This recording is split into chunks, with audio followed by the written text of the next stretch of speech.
3D kinda sucks. And the big guys figured that out a long time ago, like DNEG, Framestore, Digital Domain. Look at this. Is that from PlayStation 2? No. That's from Blade Runner 2049. You could make that render. Today we separate the features of light and recombine them. We render in layers and flatten it later. We save with linear color and correct the gamma, all to end up with the same image as when we started. So, is there even a point? No. Okay guys, thanks for watching. Don't forget to, of course, there's a point. If you're turning pro, this stuff matters, and it's a 3D artist's job to do it right, however hard it might be. This is a color pass. There's no lighting. To finish the image, I add diffuse light, specular highlights, transparency, and volumes. They are the ingredients you mix to make up what's called a beauty render, the final image. Blender usually does that for you, but you can do some interesting things if you mix it yourself. You can, for example, darken only the surface color without affecting the highlights, or tint the color of the fog. To start, you go here. The most important passes are for diffuse, glossy, and transmission. If you use volumes, turn on volumes. Emission, turn on emission, and sky, turn on environment. Now, if you render to PNG, you get all these files that you can... Wait. You don't still render to PNG, do you? Open EXR, multilayer, half float, DWAA, file defaults, save startup file. Then render. That outputs one single beautiful EXR file. And by the way, if you have compositing turned on in post-processing, you have to hook up all of these to a file output. I suggest after doing this also going up to File, Default, Save Startup File, so you don't have to set up this every time. In a brand new Blender file, I go to the Compositing tab and I just drag in that file that we saved. This has all the passes as outputs, and you can Control-Shift-Left click on it to cycle through them if you have the Node Wrangler add-on enabled. Now the way to mix these together is, as I explained earlier, with the diffuse first, glossiness, and then the transmission. And the way to do it is, well, let's start with the diffuse direct. We'll just add that to the diffuse indirect, because the diffuse direct pass is every single light hitting a surface, and the indirect is every bounce light, and adding them together gives you all the light in the scene. And then we can multiply that with the color, because that's the color of the surface, right? So this doesn't take into account the color of the surface. This is the color of the surface, and if we multiply that in, then we get every single diffuse light in the scene. And this is the setup for all the other areas of the image as well. So let's reuse it. Control G to make it into a group. And now we can just duplicate this down and use the next part in this as well. But let's make that group a little more useful. First off, let's just give it a name. Pass Mixer is what I call it, and I save this in my default file. And if you press N, that'll open the right panel here, and we can give the inputs names. The first one was direct, if you'll recall. The second one was indirect. And the third one was color. And that will give us a hint as to what we do with the next part, right? You put the gloss direct into the direct, the gloss indirect into the indirect, and the gloss color into the color. And we do the same thing with the transmission.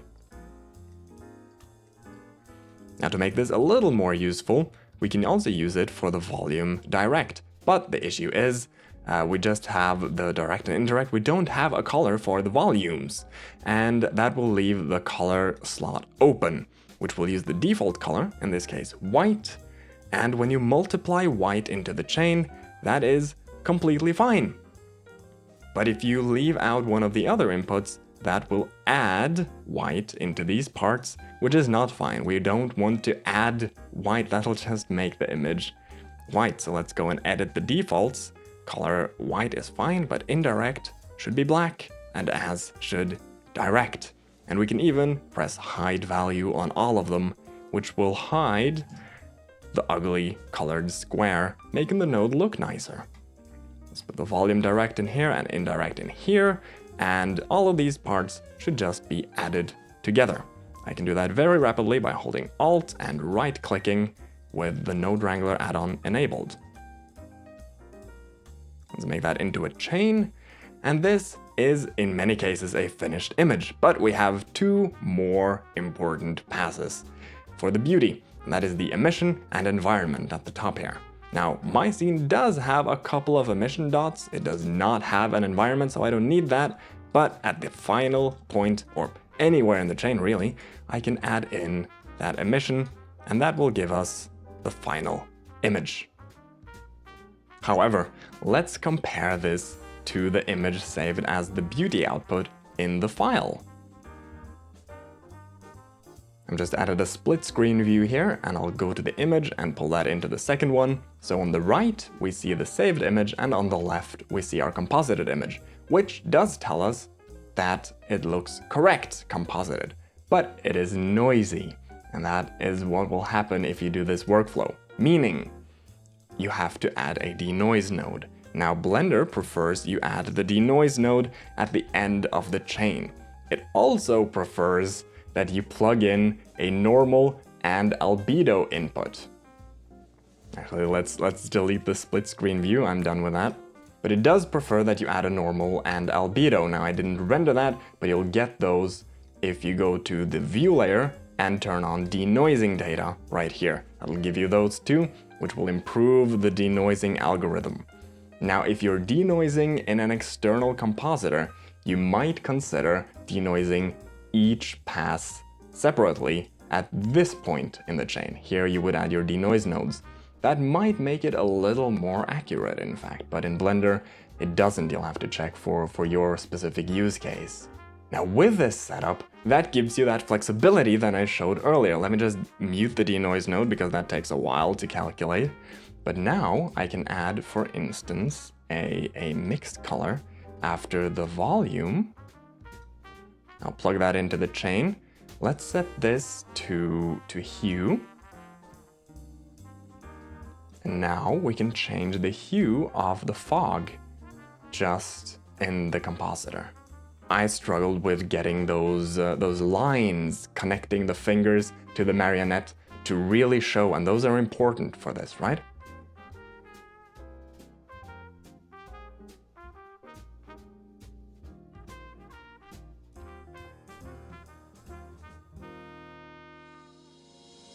That's the recipe. It's called Back to Beauty, and I have, of course, made you a cheat sheet for you to set as your phone wallpaper. Thanks to Skillshare for sponsoring this video.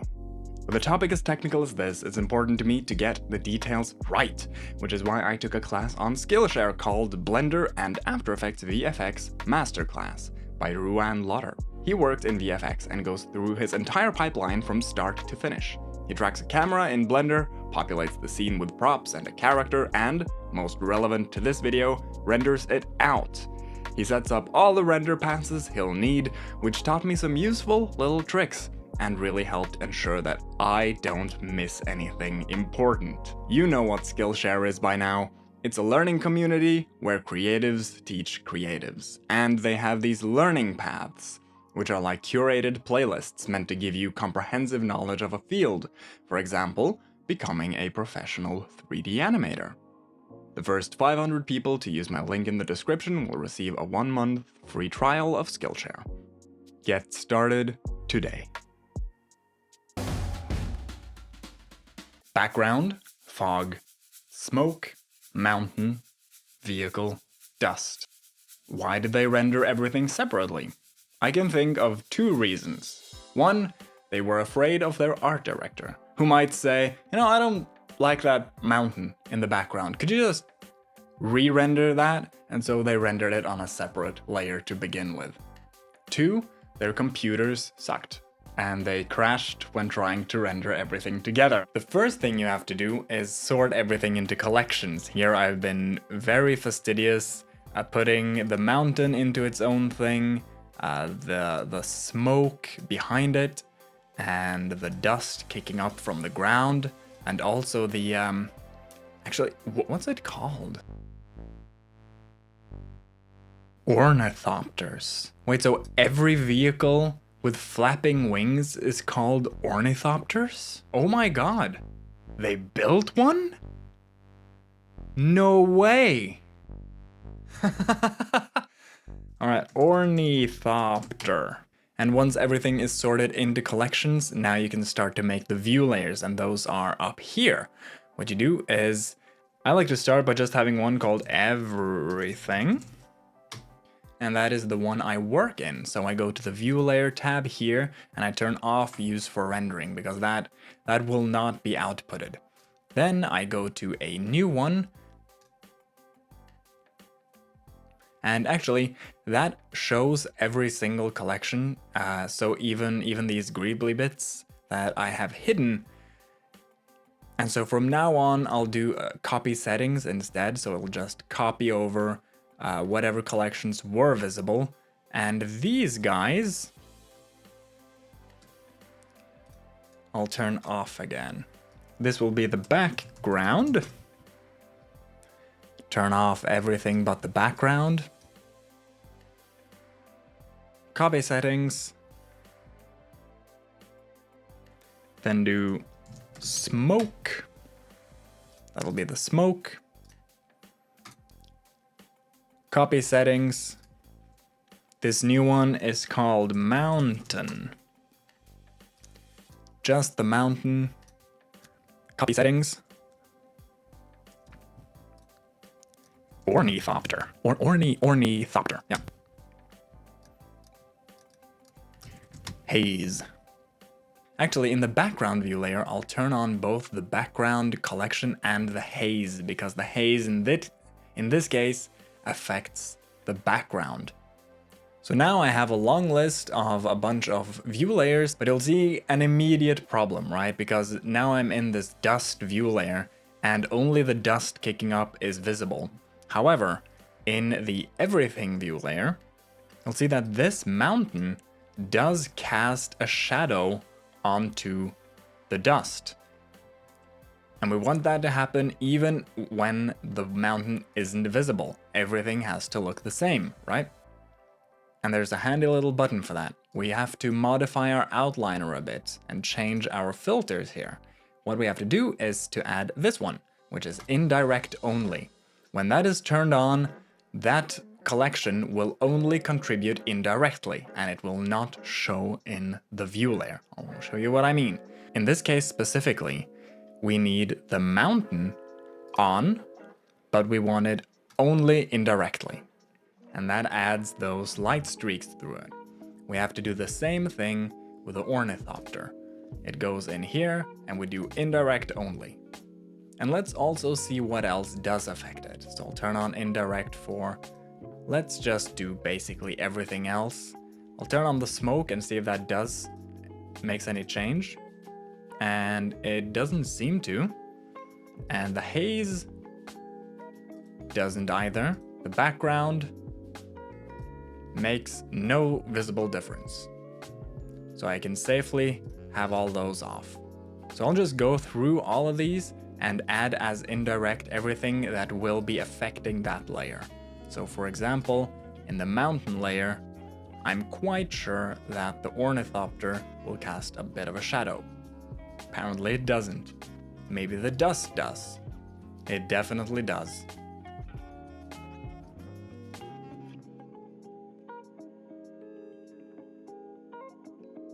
Now when I hit F12, it'll go through all of the view layers and render them one by one.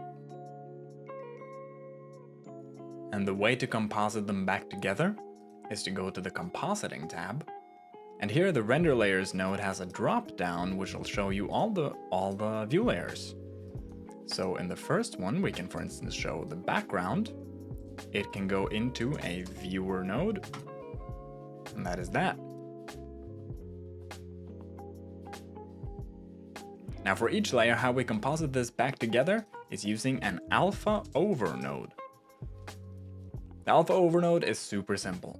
All we do is we take the backmost layer and we plug in the one going on top of it. Then comes the next one. But you'll see that this isn't exactly the same image as we had earlier. There are a couple of issues with this, and it is mainly with this dust kick-up right here. And one problem seems to be that my wings seem to intersect the ground. Let's check that.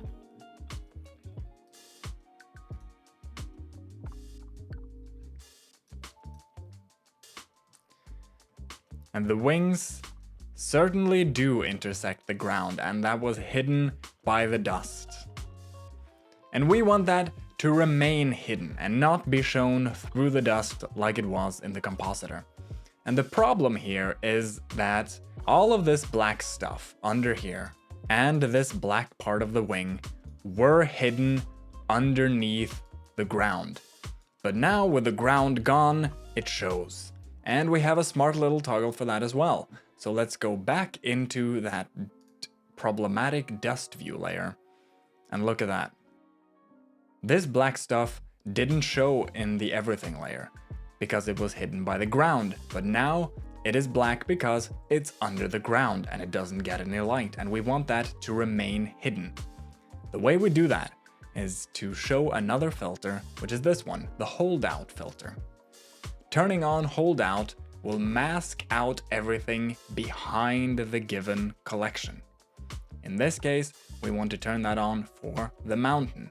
When I click that holdout, watch the dust. That removes everything that was beneath. Not only that, we have another problem with the dust, which was in compositing, we had to decide, do we want the dust to go in front of or behind the ornithopter? I don't want to have to choose that because some dust is in front and some is behind. Now, if we do the same thing with the ornithopter collection, you'll see that cuts out the wings and allows us to composite the dust safely on top, ensuring that everything that was behind will be hidden by the ornithopter. So in short, things that both go in front of and behind other things need holdouts. Now that I've fixed this, comes one of the benefits of working in this workflow, and that is I only have to render this one dust layer and not everything else. So I'll go to the View Layer tab for that and press Render Single Layer. Now when I press F12, it'll render just that dust layer, and I'll get back to compositing. Now you'll see we fixed the dark parts under the dust, or rather I fixed it because you didn't do anything. Why is that the common way to talk in tutorial? Now the image is finished and we have the proper way to composite it. If you want to output each of these images separately, you do that using File Outputs. And I'll add a File Output node and plug this into it, add a couple of inputs, and add this, and this as well. And of course, working smart, renaming everything. And I'll get to this, but it's probably smart not to use a multi-layer for this, but actually keep them as separate files. Stop, don't skip. I know that color management is terrifying, but I promise I'll make it super simple. None of the technical stuff, don't worry. When you save a JPEG from Blender, the colors are optimized for showing on a screen. But if you use those colors in compositing, all the math will be just slightly wrong. And so that's because it follows a gamma curve. But we don't want that curve, we want linear colors. You may have heard of a linear workflow. That's the standard in professional CGI. In the render output settings, we can choose to override the color management. That shows this scary list of color transforms. It's okay to choose anything here called linear, or ACES CG, which is also linear. ACES is a smart choice, because most other software knows how to handle ACES. The image saved in linear should look awful. That's a sign that you've done it right. In DaVinci Resolve, you open the clip in Fusion. Here, you add an OCIO color space node.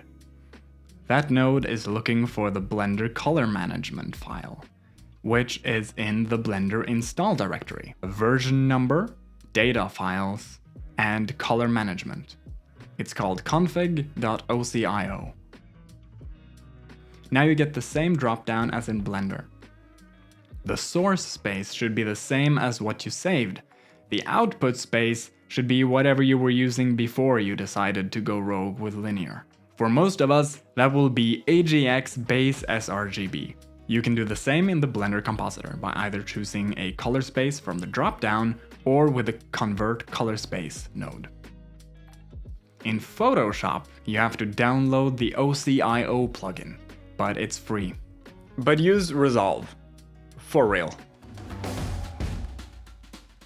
It's time to put it all together and export a real shot with passes, view layers, and color management, and then composite it afterwards. Alright, this is a scene where I've already done a bunch of stuff. I've made the background view layer, then there's the ground, and there's the foreground. The people are on its separate one. This is the view layer for the metal structure going around. And finally, a separate volume pass, which it does not contain the clouds going into the distance. It does not contain this enormous mist box going here. And for each of these view layers, I have some passes turned on and others off. For something like the structure, I need the diffuse and glossy. They don't have a transmission, and nothing has volume except for the background as well, which has volume. You want one EXR file for each view layer. And then inside each EXR, you have every single pass, right? So it's a multi-layer EXR, and you have the diffuse, you have the gloss inside of here, right? And the way to set that up is to make a file output. The dot just means go up one level in the directory from where this file is saved, and then go into the render file. Right, so we'll do a multi-layer EXR, half float, DWAA. If you're wondering about this, check out my video on file outputs. For the color management, we do the override thing, and we override it with ACES CG for everything.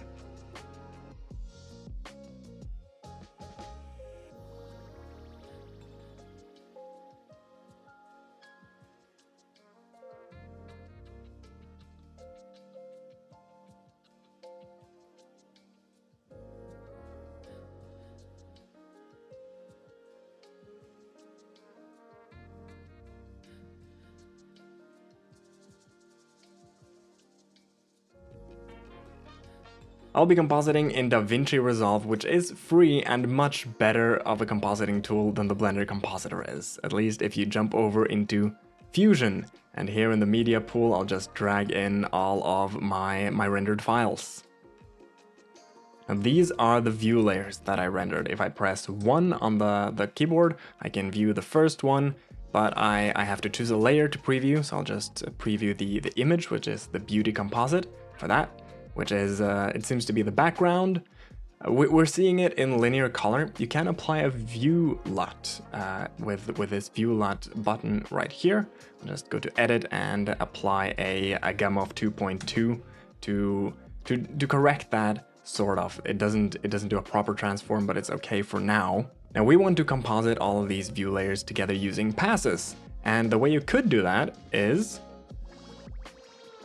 by dragging it over and copy-pasting it over itself. And for the second one, you choose the diffuse indirect. The first one, you choose diffuse direct, and you composite them that way. There is a way to automate it, though. You can install the Reactor plugin, which is a script downloader. And in there, you can choose to download the EXR splitter. That is all free. And then you can go to right-click, script, and split EXR Ultra. which pops up this window, and you can just press run, and that will do all of that for you. Split all of the layers into separate nodes. And so I can delete this one, and I won't need the alpha for the background. I also do not need the image or the noisy image. If you composite these together, it's the same as in Blender, but instead of the blend node in Fusion, it's called a BOL channel boolean. Now, for the first one, we want the diffuse direct and the diffuse indirect, and if you can recall, we set that to add. We add those together. Press 1 to view it, and then we copy paste this, and in this one we will do a multiply the color over that. That is the completed diffuse pass, and we can do the exact same thing for the Ctrl+C, Ctrl+V glossiness. That's going to be the color, the direct and the indirect right here. And also for the volume, except we don't need the multiply at the end, so that'll just be these two.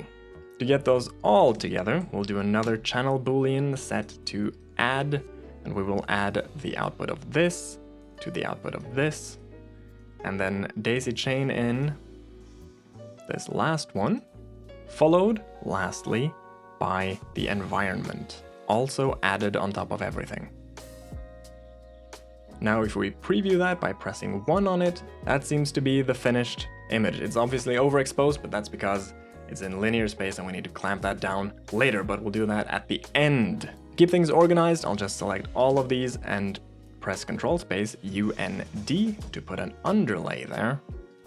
And the name of the underlay will be background, which seems to want to rename everything else too. I'll just press cancel on all of those. And the process is the exact same for everything else, except not all of the view layers have all of the channels, but I'll go ahead and do that quickly, but speed it up for you.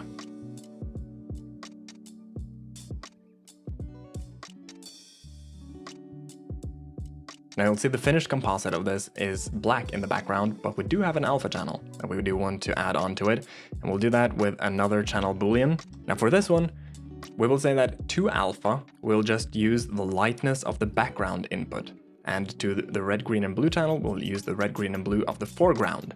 Now if you hover over these arrows, you'll see the green is the foreground, so we want to use the red, green, and blue channel of this, and we'll just use the lightness of this. And when we preview that, we'll have the finished image with an alpha on it.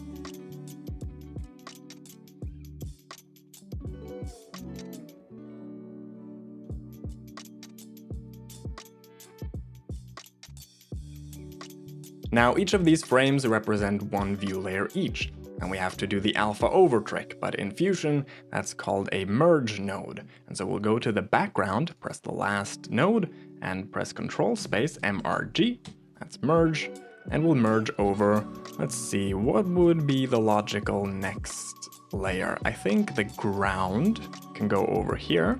I'll just press 2 on this to view it in the viewer. That looks about right. And so I'll just work my way from the back to the front. So the logical next step after merging the ground over would be another MRG merge node, and I think we could do probably the people. Merge those over there, press 2, and another MRG. Merge over the structure, I think feels logical to me. And then we have the foreground, MRG. And then finally the volume. Now the volume, you can composite that over everything in a couple of ways. When you think about it, this is basically just a volume pass, so you don't really need to apply the alpha to this. You could and do a merge like this, or what I prefer to do is to just do a channel boolean and do an add operation on the final fog layer, which gives us the final composited image. Now, if you'll recall what we did with when we got the linear image out of Blender, that is what we have here, and what we need is the OCIO color space node, which is looking for the Blender config file in version number, data files, color management, and config.ocio. Open that, and the source space I rendered in was ACES CG, And the output space is what I worked in, which was AGX base sRGB. And now, putting this into the media out gives us something that looks absolutely horrible. I must have done something wrong. Oh, right. And the reason it looks completely wrong now is because I've put on a view LUT. Now if I turn that off, obviously, because this is doing what the view LUT was doing. If I turn that off, this is the final composited image. And if you think this is too big of a node graph, you can go into each one of these, select all of the nodes, press Ctrl G. That'll make it into one group that you can rename, and double clicking on that will open it up, and pressing the X will close it. So that is also a way to tidy up your graphs. So obviously you can put denoising nodes at any point in this. I would put the denoising node here right before the color space node. It's called noise reduction. If you'd want to grade this, we would hop over to the color tab, Alt-S at a new node. That would have to be a CST, because this is in Gamma 2.2 space, and we want an output space of Cineon Film Log, because it works better in log. DaVinci Resolve does. At another color space transform, this would have an input gamma, Cineon Film Log, and the output gamma could be just Gamma 2.4, which is common for cinema. That would be another CST you'd see, and you'll see the image is very overexposed. Very easy to change the exposure of the image using the offset wheel. We can just pull that down until it looks about right again. And in here you can start to do all your usual adjustments, like changing the gamma of the image to darken it, pulling up on the gain a bit. We'll add a bunch of contrast, we can add a bunch of mid detail. Change the temperature. You might want to play with the spider web a little bit to just refine that look. So that's how I composite my shots in Resolve. This is a re-upload of the original video because I had a copyright issue, but I thought I might as well take the chance to answer the most common question that I got, which is why? Why do I want to do this? And I guess the reason I didn't quite spell that out in the original one is if you don't know why you need this, then you don't need it. It's really that simple. The big studios do this for a reason. And it's because they feel the need to have more flexibility in compositing. They don't want to change things in 3D. Like, if they finish a shot, right, and they need to change a little thing, then going into 3D and changing that is a huge hassle. So you want that flexibility in post. So you want the render passes to have more power in post, right? You want the render layers so that when you do have to render 3D over again, then you don't have to render all of it over again, right? And you want the proper color management so that compositing works well, and you give more flexibility to the other departments like grading. This is the reason. But if you do not feel the need to do it, if it just feels like a hassle, it feels like a lot of work for not much returns, then don't bother. People like Ian Hubert, right? He makes these amazing short films, and he does pretty much all his work right inside Blender. And so that's the answer. If you're turning pro, if you're going into a studio, if you're collaborating with other departments, then you'll want to look at this. But until you feel the need for it, you don't need it. I promise.